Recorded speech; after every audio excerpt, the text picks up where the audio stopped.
Treskrimsus Polda Bali akhirnya membeberkan kasus korupsi lembaga perkreditan desa adat Ungasan sebesar 26 miliar rupiah dengan tersangka Ngurah S. Ternyata, tersangka mengakali pengeluaran kredit menggunakan nama anggota keluarga sebagai peminjam.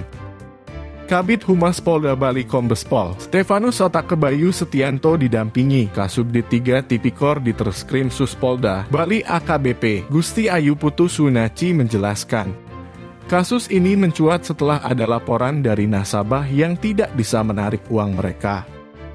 Atas laporan tersebut, polisi kemudian melakukan penyelidikan adanya dugaan tindak pidana korupsi dalam pengelolaan dan keuangan LPD periode tahun 2013 sampai 2017.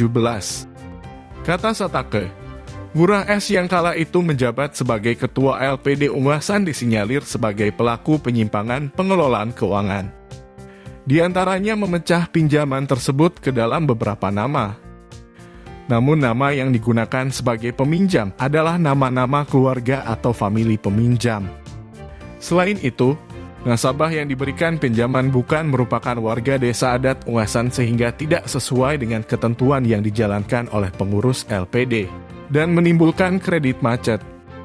Atas dugaan tersebut, Ngurah S ditahan dan berkasnya akan segera dilimpahkan ke kejaksaan. Sementara dugaan pelaku lainnya masih didalami. Tim Bali Express melaporkan,